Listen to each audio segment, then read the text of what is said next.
Tonight, find out how students can use their best photos to show their Trojan pride. Plus, a group of male leaders on campus got to know the mayor of Mobile. Stay tuned. TrojanVision Nightly News starts right now. From the high-definition digital production center on the Troy campus, with news from Troy University locations around the world, this is TrojanVision Nightly News. Hello and welcome to TrojanVision Nightly News for October 27, 2011. I'm Kendra Richards. And I am Rachel Ellis. Thank you for joining us this evening. 101 Elite Men is an organization designed to help promote high standards of behavior among male students at Troy. And last night, the group brought in a Troy graduate who has achieved personal and political success to share his experiences with students. Brittany Harris has the story. 101 Elite Men hosted a forum Wednesday night with Mayor of Pritchett, Ron Davis, to give students a glimpse into the life of a former Troy University student. 101 Elite Men is an acronym for Excellent Leaders in Two Arts Endeavors, and we're just a group of students on this campus trying to make a positive image for men in this campus. We at 101 Elite Men decided to bring an elite man of an elite city, Pritchett, Alabama, the mayor, Ron Davis, to give a few words to the students on campus. Mayor Davis gave students advice about how to deal with the constant changes in life and proper decision making. Well, I wanted to bring to the students here the ability for them to understand that they are our future, and there are things that they need to know, and we need to relate to them to make sure that they understand that there are things that they got to do today to prepare for tomorrow. Mayor Davis also spoke to students about having values and setting goals in life. Troy University is a great institution. When you come down to a place to learn, a place to have values, I come from this university, and those things reign and instill in my heart and in my mind. And it's one thing that I want the students at Troy University to know, that there are so many people that has a reflection of their past right here. Brittany Harris, Troy TrojanVision News. Davis was a 1985 graduate of Troy and was a standout track and field athlete during his time here. Picture a homecoming without spirit. Sounds sad, right? Well, the SGA is hoping Troy students will use pictures to show off their Trojan spirit next week. The SGA is hold a homecoming spirit picture contest. They are asking students to take pictures they feel best displays Trojan spirit and submit them to be posted on their Facebook page. The picture with the most likes will win a prize. The Vice President of Campus Activities, Nicole Acuzio, hopes this contest will get more students involved with homecoming activities.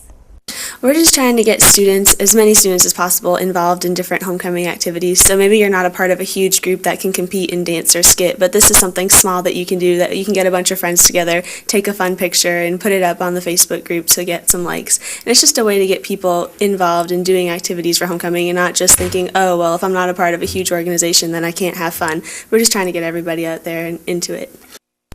If you would like more information on how to participate, you can submit your picture to the SGA by emailing it to the campus events at troy.edu. The subject line must read 2011 Homecoming Photography Contest. The pictures must be submitted by November 4th. The pictures will be available for voting on the SGA Facebook page starting on the 4th. For more details on the contest, you can check out the rules in your Trojan Today email.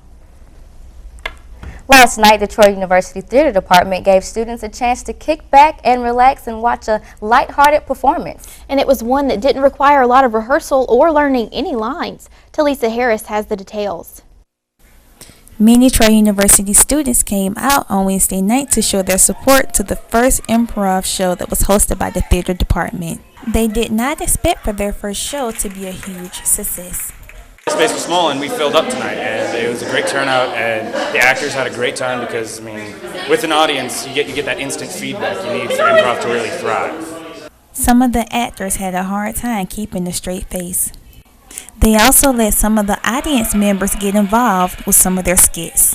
But none of this wouldn't have happened if it wasn't for one of Troy University theater major students. It started out when Will Moody just called a whole bunch of people to meet here, and so like 6 or so people showed up, and eventually we grew a couple people, and we've just been meeting every Friday at 3 o'clock to rehearse. The rehearsing paid off well since they had everybody laughing the whole time. Troy theater students came out to the first improv show on Wednesday night to show their support towards the theater department. They are planning on hosting their second improv show next month. There will be another show, at least one show a month.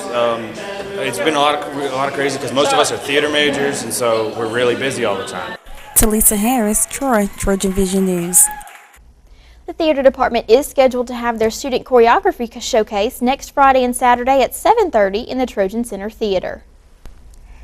And now taking a look at news from around the state, authorities say Alabama state troopers have stopped an 18-wheeler after a chase that crossed 3 counties on I-65. Police say officers put down spike strips, but the driver kept going even though the tires were blown out, finally wrecking the truck at the Admore exit on I-65 North.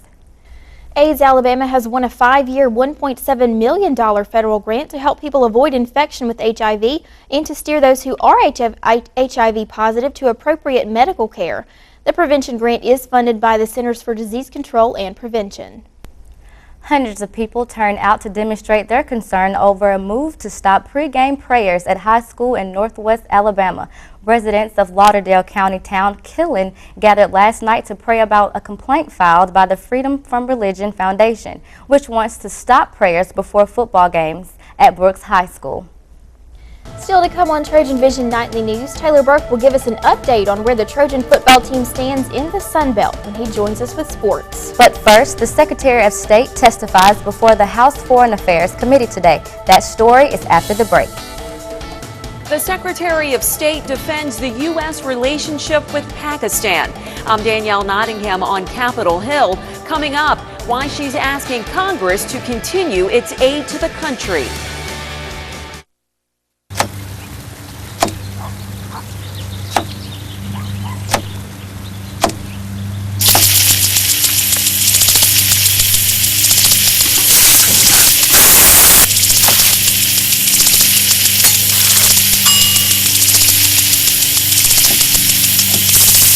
Clean kitchen surfaces, utensils, and hands with soapy water. 1 in 6 Americans will get sick from food poisoning this year. Keep your family safer. Check your steps at foodsafety.gov. There's a lot more to somebody being successful in society than just their diploma. We're in the business of making well-rounded individuals. They taught me so much more than skills. At Troy, they truly believe that one person can make a difference. We want to educate the mind to think, the heart to feel, the body to act. We're not trying to be all things to all people, but what we do very well. Troy University, in class, online, within reach. Troy.edu. From the high-definition digital production studios of Troy University, you're watching the award-winning TrojanVision Nightly News. Secretary of State Hillary Clinton is headed to Capitol Hill Thursday to face tough questions from lawmakers. She answered questions about securing the peace in Afghanistan and whether Pakistan is committed to peace in the region. Danielle Nottingham has the latest from Washington. Secretary of State Hillary Clinton defended the United States' relationship with Afghanistan and Pakistan before a panel of skeptical House lawmakers. I will be the first to admit that working with our Afghan and Pakistani partners is not always easy. But these relationships are advancing America's national security interests. Fresh from a trip to those countries, Secretary Clinton said U.S. and Afghan forces have reversed the Taliban's grip on the region and that Pakistan has a crucial role to play securing the peace in Afghanistan. We cannot let up. We should build on our momentum, not undercut our progress. But Congress is questioning if Pakistan is a true ally in the war on terror. Lawmakers accuse the country of providing safe havens for terror networks and encouraging attacks on American forces. We cannot sustain a partnership with Islamabad if it pursues policies that are hostile to U.S. interests and jeopardize American lives. Lawmakers also had questions about Afghan President Hamid Karzai's recent suggestion that he would support Pakistan if it went to war with the U.S. Secretary Clinton said the U.S. believes his statement had been misunderstood and taken out of context. The U.S. is preparing to bring home nearly 100,000 troops from Afghanistan over the next 3 years. Danielle Nottingham, CBS News, Washington. And now Taylor Burke joins us with sports. So Taylor, football season is halfway through. You know, soccer, volleyball coming to an end. We need some new Trojan sports in action soon. Well, we got basketball. It's right around the corner. The Sun Belt just released a couple of All-American polls and preseason polls, and we're going to talk about where the coaches think that Troy, the basketball team, the men's basketball team, is going to finish in the upcoming Sun Belt season. All right. Many of our Trojan sports are indeed winding down and heading towards the playoffs, but Trojan basketball is right around the corner, and this week the Sun Belt Conference announced its 2011-2012 preseason polls. Troy was picked to finish last in the Sun Belt's East Division, earning just 17 points from the coaches. Overall, in the Sun Belt, the Trojans were picked to finish in 11th place out of 12 teams, just ahead of the Louisiana Monroe Warhawks. This season, head coach Don Maestri hopes to bring back an old-school style of Trojan basketball play to this year's team, a style that he hopes his team will adapt to quickly in order to be competitive in the Sun Belt this season. We'll see if they know enough to carry out this system. And so we may have a few bumps because it's not an easy system. We did this back in the early 90s, fast break in every play, shooting threes. We led the nation in threes 4 years in a row, and we led the nation in scoring. One year we averaged 121 points a game. We didn't score 121. That was an average every game. So I don't think we'll do that, but we'll get into the maybe being the highest scored team in the nation. Your first chance to see the Trojans and their new style of offense will be in 2 weeks on November 7th in an exhibition matchup versus West Alabama. Cross country will return to action this weekend in Bowling Green, Kentucky at Western Kentucky, the site of the Sun Belt Conference Championships. The women's team had been predicted to finish 9th overall, while the men's team has been predicted to finish one spot lower in 10th. The Sun Belt Championships will begin this Friday in Bowling Green. Trojan Rodeo will also be back in action this weekend when they head to Murray, Kentucky for the Murray State University Rodeo. The women's team is in first place in the Ozark region, and the men are in fourth place. The women are 145 points ahead of the second place team, while the men have an uphill climb ahead of them, 1,030 points out of first place. The events begin on Thursday and will run through Saturday. After Tuesday night's overtime loss to FIU, the football team's record stands at 1-3 in Sun Belt play and 2-5 overall. The chance for the Trojans to win a 6th straight Sun Belt title and go to its 5th straight bowl game may seem out of reach, but Troy still has a chance to make something happen. If the Trojans win the rest of their games this season, they will finish with a 7-5 record. Not only did Troy go to a bowl game last season with a 7-5 record, but out of the 70 college football teams that went to bowl games last season, 30 of them finished with a 5 or 6 losses. That's 42% of all teams that went to bowl games last season, finishing with only a 7-5 or 6-6 record. Only one team in all of college football finished with a 6-6 record last season and didn't get invited to a bowl game. On top of that, the Sun Belt sent 3 teams to bowl games last season, Troy with a 7-5 record and FIU and Middle Tennessee with 6-6 records. If Troy can go 5-0 or 4-1 in the remaining games this season, they'll have a good shot at getting back to a bowl game. Furthermore, the combined records of the last 5 teams on the Trojan schedule this year is just 12-23. Troy only plays 1 game with a winning record over the next 5 weeks. 2-5, you know, that's a bad taste in our mouth, but like I said, we just have to continue to get better. You know, we're not going to lose focus. We're going to continue to improve each and every week. We got Navy next week, so, you know, we had to put this game behind us some way. You know, even though this was conference play, you know, hopefully something else happened in the conference where we can still go to a bowl game. But, you know, we got Navy next week, and we just got to continue to improve. The Trojans will have a chance this coming Saturday. Well, they'll have this Saturday off, and then they'll return to weekend next Saturday on the road at Navy. Well, basketball, it's right around the corner. We're hoping that they can make a good run. But football, we can't give up on the team yet because they only play 1 team with a winning record over the next 5 weeks. They can easily blow through that and finish at 7-5, 6-6, and easily make a bowl game. That's right. Like you said, there's still hope. Yeah, you just have to cheer them on. There's still hope. 31 teams finished with 6 losses or 5 losses last season. 30 of them got to go to bowl games, so there's a good chance for Troy if they can run the table. Absolutely. Thanks, Thank Taylor. you. Coming up on TrojanVision Nightly News, 2 final witnesses took a stand today as the Conrad Maury trial is winding down. We'll have the details when we come back. Plus, those warmer temperatures have moved back in. Will there be plenty of sunshine to enjoy this weekend, Tiffany? Well, the temperatures have been going up, but later in the week they may be going back down. I'll tell you next in weather.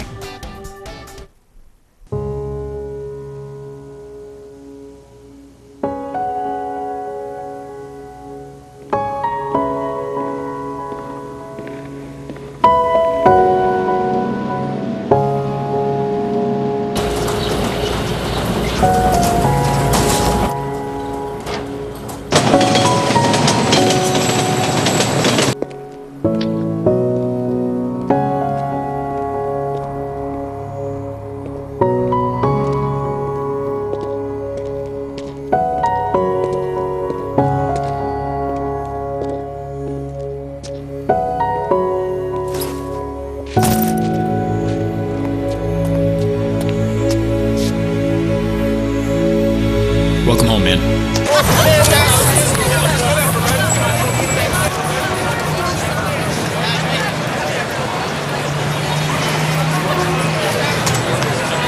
From the high-definition digital production studios of Troy University, you're watching the award-winning TrojanVision Nightly News. The defense called its final witnesses in the trial of Michael Jackson's personal physician. Karen Brown has the latest from the courthouse in Los Angeles, where it's still unclear if Dr. Conrad Murray will take the stand on his own defense. Shall be the truth, the whole truth. An expert in addiction medicine testified there's evidence Michael Jackson was dependent on painkillers in the months before his death. What about addicted? Possibly. Possibly. Dr. Robert Waldman examined medical records from a dermatologist who was treating Jackson with injections of Demerol. But I would suggest that 200 milligrams over 30 minutes is a large dose. Let's look at benzodiazepines. The defense is trying to show jurors that Jackson was on many different drugs, but prosecutors say it was an overdose of propofol, an anesthetic that caused the superstar's death, and that Dr. Conrad Murray is responsible. Dr. Murray is not listed as a defense witness, but the judge reminded the cardiologist he does have the right to take the stand in his own defense. The way this trial has been going, as poorly as it has gone for him, I would strongly consider that option, and we're going to know that answer very soon. Closing arguments are expected early next week. Then jurors will decide if Dr. Murray is responsible for the singer's death or if Jackson himself was to blame. Karen Brown, CBS News, Los Angeles. Now Tiffany Lester joins us for a look at weather. So, Tiffany, it's been pretty warm outside. What happened to those fall-like temperatures we saw last week? Well, as the cold front moved out of our way and that rain earlier in the week moved out of our way, the temperatures have warmed back up, but we will be seeing those cooler temperatures again later in the week. First, let's take a look at our campus snapshot, and we see that it is mostly sunny out. There's a few clouds, but the sun is still shining through. So if you're outside, just enjoy that while you can. As we take a look at our current conditions, we see that it is mostly sunny with a 77-degree temperature, dew point at 53 degrees, 43% humidity, barometer at about 30 and falling, and winds coming from the west at 3 miles per hour. As we take a look at today's statistics, the high for today was about 80, the low is 52. There was 0 rain in our area. Sun rose at 6:57 this morning and will set at 5:59 p.m. tonight. And as we take a look at temperatures from around the state, we're seeing some high 70s to very low 80s in our area.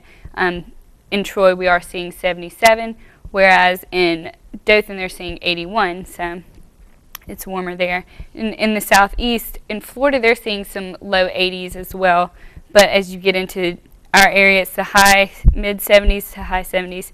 But in Tennessee, they're seeing some 50-degree temperatures. And across the United States, they are seeing some 50-degree, 40-degree, even some 30-degree temperatures in certain parts of the northwest region. And the temperatures from normal, it has gone up in our area about 7 degrees, so we have been seeing some higher temperatures than in past years. And for the current service map, not a lot going on the west side of the country, just some high-pressure systems here and there. But in our area, we are seeing this cold front moving across, bringing in this rain, and we will be seeing some rain over the next 48 hours. As I said, the 48 hours precipitation forecast, just light showers here and there in our area. But as you see all across the bottom part of the United States, stretching out to the top of the East Coast, they're seeing some spotty rain here and there also. And for tonight's forecast, we're seeing just some cooler temperatures in our area. It's a nice temperature, about 56 degrees. Not rainy, just clear skies tonight. But for Friday, we will be seeing some heavier rain on Friday, about 30% chance of rain here or there. We may or may not see some of that rain in our area tomorrow. But on Saturday, it'll be nice clear skies, nice warm temperatures. Sunday, the same thing, not a lot in our area. But in the southernmost tip of Florida, they are seeing some heavier rain. And on Monday, that rain will be coming up north and will be making its way into our area, but it won't be here yet. And for tonight's forecast, it's mainly clear skies with light winds from the west-southwest at 2 miles per hour with a very low 10% chance of rain with a low of 52 degrees. And for tomorrow, we will be seeing partly cloudy skies and then early afternoon showers, but as you get later on into the evening, those showers will be gone away. Winds coming from the west-northwest at 5 miles per hour with a high of 78. And for the 4-day forecast, we will be seeing some temperatures about 77 tomorrow. Even though that temperature is higher, there will be some rain in our area, so just have your umbrella for tomorrow. And for Saturday and Sunday and Monday, it's a nice 70-degree temperature, mostly cloudy some of those days, but on Monday it should be nice and sunny, so we should have a nice weekend, a rainy start, but as you get into the weekend and Halloween, it'll be nice clear weather to walk around and trick or treat. We could use a little rain. It won't be too bad. Oh no, it'll be fine. All right. Well, thank you, Tiffany. Thank you.